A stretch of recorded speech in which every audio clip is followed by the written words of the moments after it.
All right. Good evening, everyone. Thanks again for tuning in. Welcome to the living room. Got the fire going.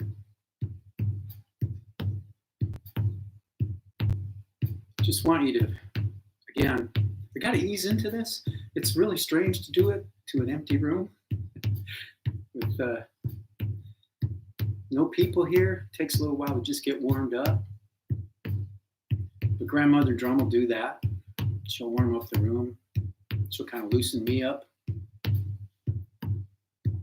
And I think we'll get connected again. Worked out pretty good last time. In fact, I don't know, I guess pleased, surprised by how many folks tuned in and the request to do it again. So let's do that. Since we all have to be apart, let's be together in this other way.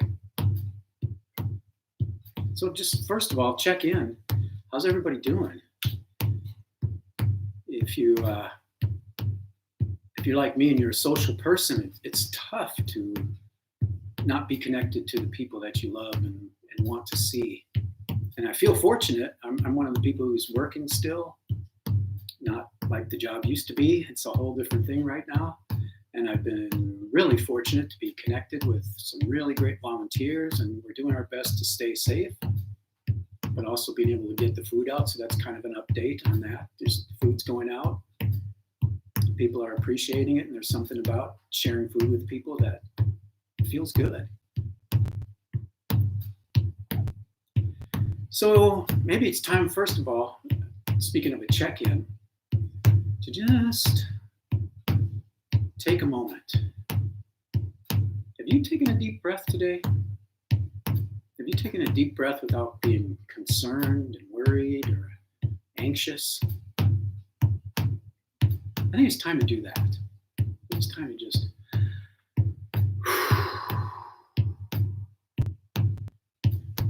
let it go. Let the disappointments of maybe today, disappointments of how this whole thing is going down, let's let those go for a minute. Let's think about what we have to be grateful for. If you're under a roof, that's something to be grateful for. If you can connect through electronics, that's something to be grateful for. And if you are here right now, if you're able to tune into this, I want to remind you of something. You have ancestors who went through some really hard times.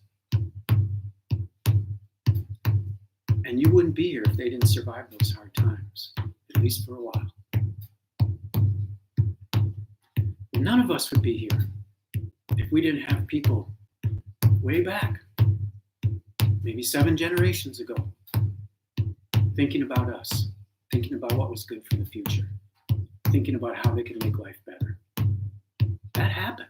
It happened for you, it happened for me, it happened for every single person that's able to tune in tonight. And I think that brings a little bit of comfort. It lets us know that we will get through this. It's not going to be the same. Things are changing, and things will be changed. But we're going to get through it, just like our ancestors did. No matter where you're from, no matter who you are, your ancestors made it through really difficult times. They made it through wars. They made it through famines. They made it through all kinds of natural disasters. Even previous pandemics. If you're alive and watching this, your people made it through, and that's why you're here. Now, I mentioned last week Corbin Harney, and I pretty much think about him every time I get this drum out. And if you didn't tune in last week, or if you haven't ever heard me talk about him, Corbin was a Western Shoshone spiritual elder. And I'm just going to tell you one Corbin story, and I'll tell you the story of when I first met him. We had gone down to the Nevada nuclear test site. And at the Nevada nuclear test site, it's 60 miles north of Las Vegas on Highway 95. A small It's not really a community. It's like a scientific community. People live there. It's called Mercury, Nevada. And that's where they build and test nuclear weapons. Over 1,100 nuclear weapons have been tested in that testing grounds there. And at the time, the first time I went was in 1989, I believe it was. Activists and peace activists from around the world were working on a nuclear test ban because they were still actively blowing up nuclear bombs out there in the desert. So crowds would gather. Corbin would lead people in morning prayers. Corbin would lead people down to there'd be a cattle guard. If you crossed that cattle guard on this little road that came off of the highway, you were entering into Department of Energy property, that would say.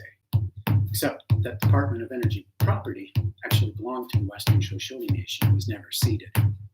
At the time, the Western Shoshone elders would be there and they would issue us permits to cross that gate, signed by Chief Raymond Yowell, by Bill Rossi, who was the environmental officer for the tribe at the time.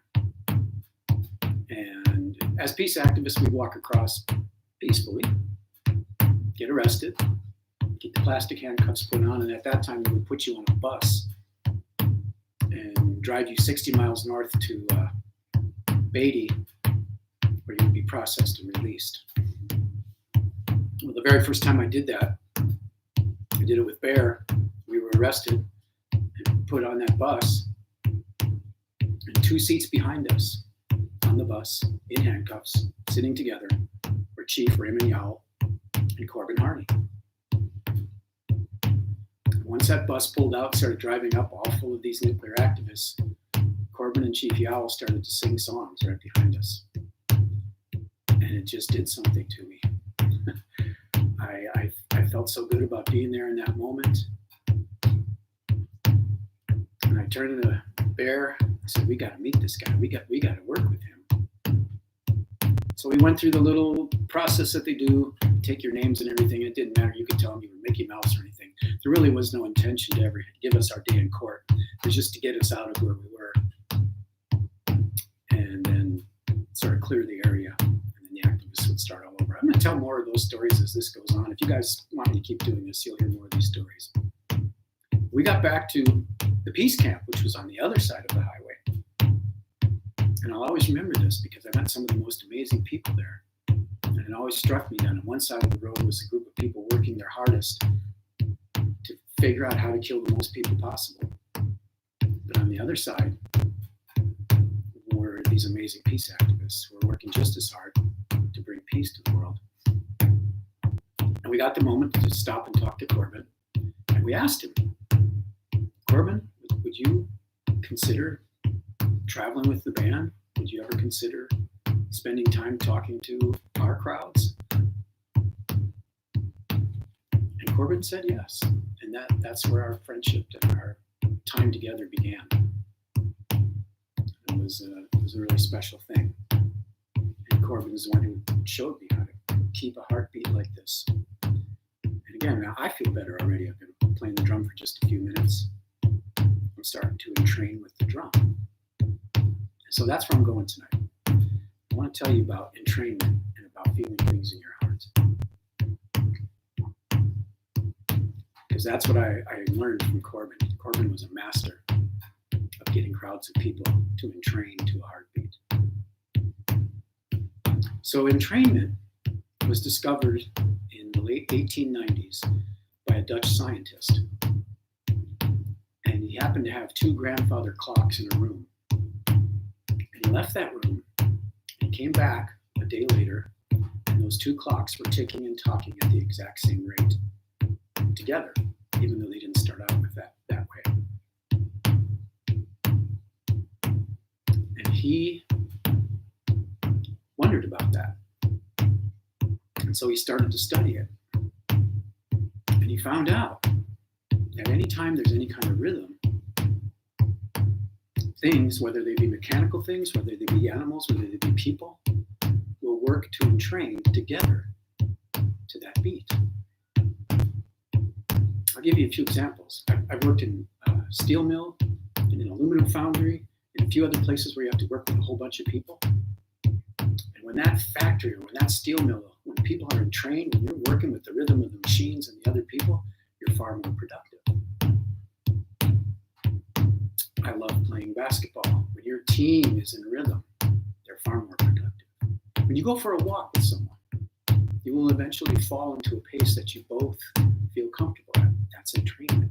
When you watch birds fly in the sky and you wonder how they all turn together, when a whole flock of birds just makes that turn together and then turns back together, those birds are entrained. Of course, if you're playing music together, you want to entrain with the other musicians. It doesn't sound that great to other people if you're not entrained. And when you really connect with someone on a full entrainment level, like going to a big concert, let's say, what makes that moment so special is to be entrained with so many people. The more people are entrained together, the more powerful we are, and the more the feeling is expressed amongst each other, the more effective it is, or the more powerful it is to you as an individual. I mean, you could go and see your favorite band in one of those great big concert halls, and if it was just you, all by yourself in that hall, I don't think it would be the same experience.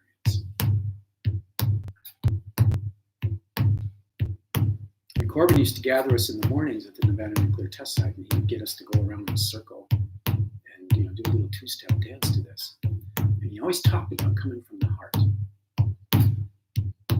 So I started thinking about hearts. And one time I saw a lecture from a heart and brain researcher who was out of Harvard University. This was in the early 90s. And she talked about the heart being the most powerful organ in the body. And not only in the terms of how it pumps blood all through and keeps us alive, but she talked about how it had an electromagnetic force that was greater than anything else in the body. We often think that when we're learning, we're doing that through our heads. And information comes through our ears and goes into our brain, and that's how we learn. And our brain is a very powerful organ. And you've probably heard of this thing called an EEG, or electroencephalogram. They put it onto a couple spots, or a whole bunch of spots on your head now. These things have come quite a way since I first heard this story. But in any case, when they put that on there, they can actually see the electromagnetic field of your brain on a computer screen, on a monitor. This is a very helpful tool, diagnostic tool. It can see if there's disruptions in your brainwave patterns, etc. But when that tool is reconfigured and put on your chest, the electromagnetic field that's measured on your chest is 60 times larger than the one that comes off the top of your head from your brain. Your heart is that much more powerful than your brain. For a long time, mystics and people have said they could see your aura. But now science can actually literally see the electromagnetic field of your entire body. And if you could see your own, you would see that it's like a donut that emanates from the center of your chest, somewhere around 3 feet out. And the rest of it is pretty close to your body. And then right here, in the heart, is where the most electromagnetic energy is measured and can be seen. We talk about social distancing, right?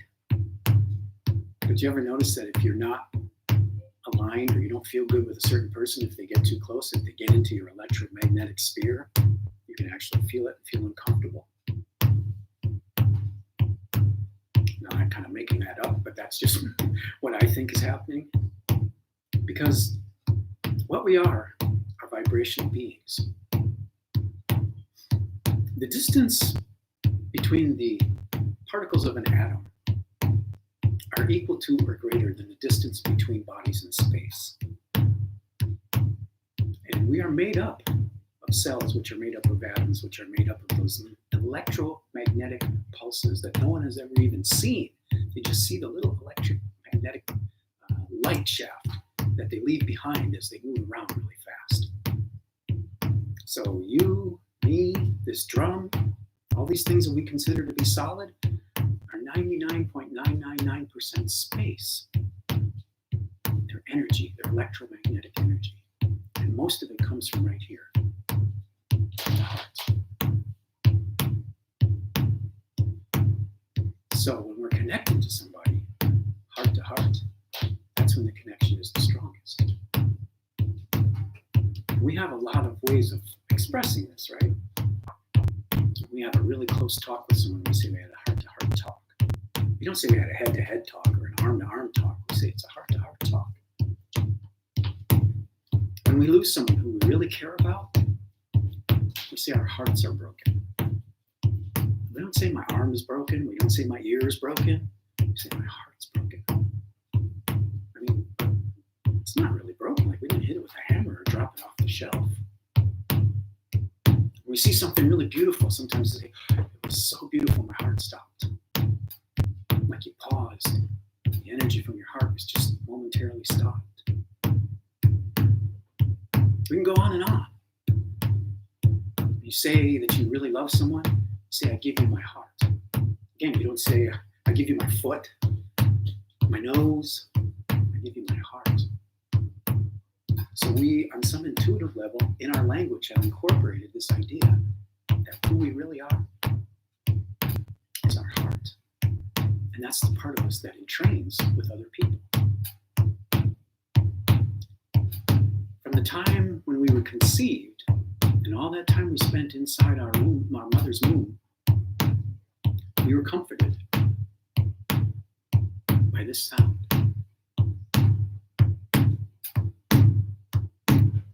Our mother's beating heart.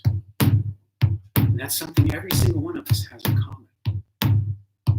If you're alive today, you spent somewhere in the neighborhood of 9 months doing nothing but being warm and soothed by this sound. And I'm pretty sure that's why people respond to the drum. That's why grandmother tells these stories in this way. That's why Corbin knew to use a heartbeat when he talked. It's something that all people relate to. Yeah, Winsong, I feel you too. Mother, I feel you. Right here. And when you're a child, or even now, but think about when you're a child and you were hurt in some way, especially if you were emotionally hurt. Where did you want to go? You wanted to go as close as you could to your mother's heart. You wanted to get back to that. And even now, I think it's a big part of why we like to be hugged so much, is we get our hearts close together. I mean, I know there's a lot to be said for our skin and the sense of touch and all of those things, but I think it soothes our hearts. Now, another thing this brain researcher from Harvard talked about was heart transplants, and that's part of what really got me into heart stories. So a heart transplant happens when someone has a healthy body, or mostly healthy, in most of every other part of their body except their heart. And if they don't get another heart, they'll probably die. And they get these other hearts from people who usually have had some kind of accident or something happens and they become what's called brain dead. But their heart is still good. And the heart can be removed from one person and put into another person. That's a heart transplant. Now, the technology has changed, but when I first heard this story, what happens in a heart transplant is you have to get on a list and they have to find a heart that matches you, blood type and a whole bunch of other things. And it's a process to get there. So you're on a waiting list. And you get either the cell phone call or maybe you're already in the hospital or whatever it is, and you got to get down to the hospital pretty quick because your heart is ready. Someone who agreed to be a donor has had some big misfortune, and there's a heart that matches you, and it's available. And often that heart is in another hospital. It might be far away. But you are laid down on a table, you're anesthetized, and your chest is split open right down the middle. They saw right through your breastplate and split you wide open. And there you are, your beating heart, exposed to the world. And they hook up some machines, and these machines will pump blood for you while your heart is removed out of your body. That in itself is a miracle. Now, in another room, maybe in the same hospital, mostly unlikely, in another hospital, maybe even in another state, some other person is having that procedure done, but in reverse, and their heart is being removed. Now, remember, I told you the heart is the most powerful organ in the body. It's the only one that stays alive when it's removed from the body. It'll keep beating when it's pulled out of the body. And what they do, or what they did at that time, I think these things have been changed quite a bit, but you put the heart in an ice chest and slow that beat down, because it's not going to do that for forever. And they rush that heart to where you are. And they open that ice chest out, and they take that heart out, and they don't just toss it into your body. And I think, again, these procedures have been updated, but early on what they did was they would lay that heart on a table next to you, and it would kind of thaw out, maybe even keep beating, and they would remove your heart, turn on the machines, and lay your heart down next to the one that you're about to receive. And they would wait for those two hearts to entrain, to beat the same beat. And when that happened, when those two hearts had entrained, then they would pick up the new heart, put it in your body, sew your arteries and everything all together, turn off the machine that was pumping your blood. And I guess they can even spark them up with a shock. Remove the tubes that were circulating blood, and bang, you're alive with someone else's heart. This is absolutely amazing that this can happen. But here's the thing that, again, the person I heard the first heart story from told me that many people who get heart transplants start to have memories that they didn't create. They might have cravings for food, maybe even food they didn't even like before, or maybe even knew anything about before. They might start liking a different kind of music, or any number of things, because that heart comes with memories and stored energy and essence of life in the body that it came out of. And she told the story of one particular heart transplant from a young girl into another young girl. And the girl who received the heart started having some very strange dreams and feelings. Started telling her parents about them, and it kind of freaked them out, because she said she remembered being murdered. Now, when you get a heart transplant, one of the things you do is you agree to not contact the person or the family from whose heart you're being kept alive by. You can kind of understand that, why they might make you sign that agreement. But in this case, the parents felt like they had to do something about it, so they went and talked to people at the hospital, and sure enough, it turned out that heart came from the girl who had been murdered. And they were able to get enough information from the girl who had the heart transplanted into her to find and convict the killer.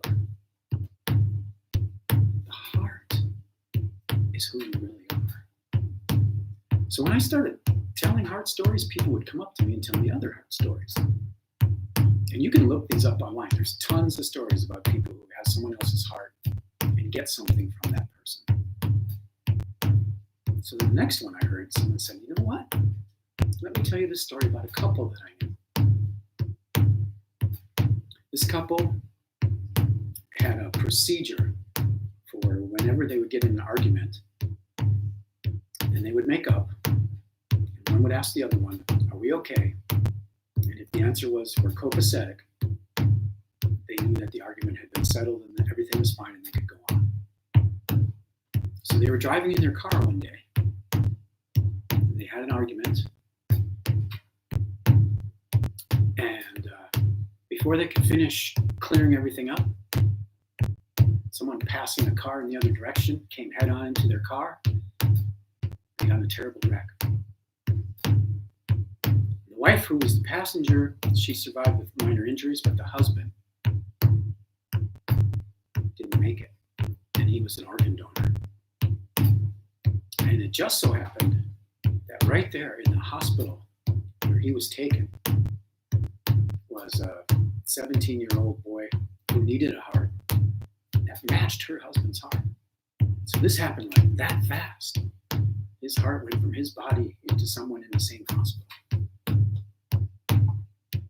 And that poor grieving wife was just wandering through the hall of the hospital and heard about what had happened to her husband's heart. And just found herself in the area where the heart transplants were going on. At the same time, the mother of the 17-year-old who was getting the heart was in the hallway, and they talked for a moment, and they figured out that her husband's heart was going into her son's body. She said, you know what, the operation was a success, and he's just about to come out of his anesthesia, and I really wish you would just come in and see what your husband's heart has done for my family. So the grieving widow goes into the hospital room of this boy who's coming out of his anesthesia after receiving her husband's heart. And he kind of wakes up and he's looking around, it's been a while. Whew. Operation was a success. And the mom looks at him and says, how do you feel, honey? The boy looks up and he says, copacetic. Now, that wasn't a word he ever used before. Now, can you imagine how that grieving wife felt in that moment? Don't you think that was her husband telling her it's okay? You could go on. You certainly don't have to worry about the argument that we had. That's what I mean when I talk about who we are. Who I really believe we are is our heart. And in times like this right now, there's a lot of uncertainty. We don't know what's going to happen. We don't know how this is all going to unfold. I think it's the best time to listen to our hearts. Whenever I'm asked by, especially, I work with kids and sometimes people who are struggling. People want to know what to do or how should I handle this situation? My standard answer for that is listen to your heart. If you can calm yourself, just get to a place where you can literally listen to the voice of your heart. I'm certain that you'll get the right answer every time. The heart has memories from way back.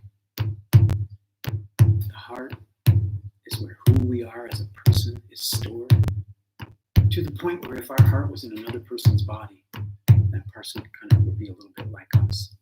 And maybe, just maybe, these heart-to-heart connections, that's why you so love like that first time you gaze on your child, or you first meet your grandchild or your great-grandchild.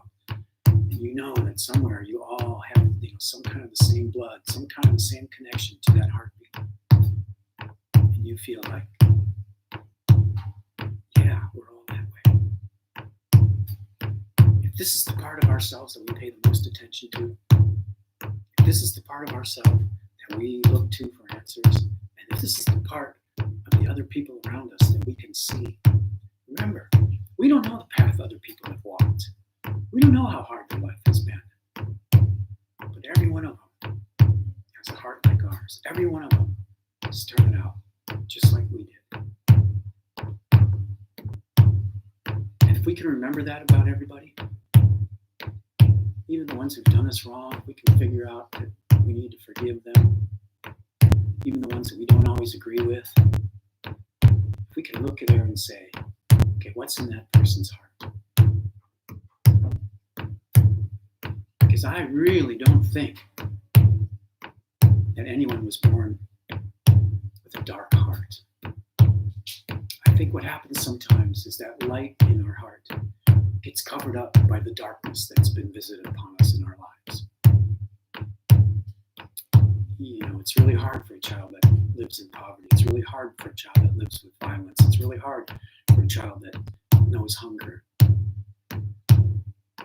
And that's the part that can cloud that heart. And that's the part that can make it hard for that person to even hear their own heart. It's this dark spot. covers it. So maybe we can be the person who helps them uncover that. Maybe you can be the person with your smile, with your kindness, with your heart stretching out to theirs,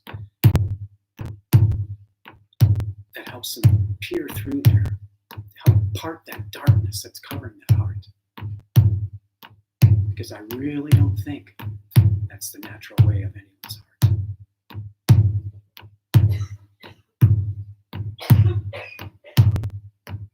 Just listen to that for a moment.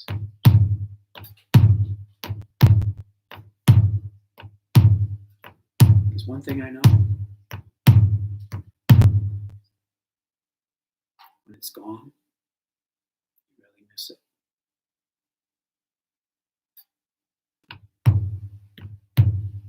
So now, I'm about to wrap this up. But if you've been with me since it started, you're about 30 minutes into this. By now, our hearts are untrained. Now, when I do this live, especially for like a group of children, I have them see if they can feel their pulse. And it's remarkable how many people's pulse comes really close to the beat of that drum. That's entrainment. That's heart-to-heart connection. And I thank you. Even though it's remote, even though we're doing this through the magic of the internet, I'm feeling your hearts. I hope you're feeling mine. I hope you're feeling this, like we can spread it around. Because that's what we need right now, in my humble opinion. So if you want me to continue, give this a thumbs up or a like or something like that, or whatever it is that you got to show. And I'll do another one next week, but I'm going to do my favorite children's story. I'm going to use Grandmother Drum to tell a children's story. And we'll make that the next Stories with Grandmother Drum. Until then, peace.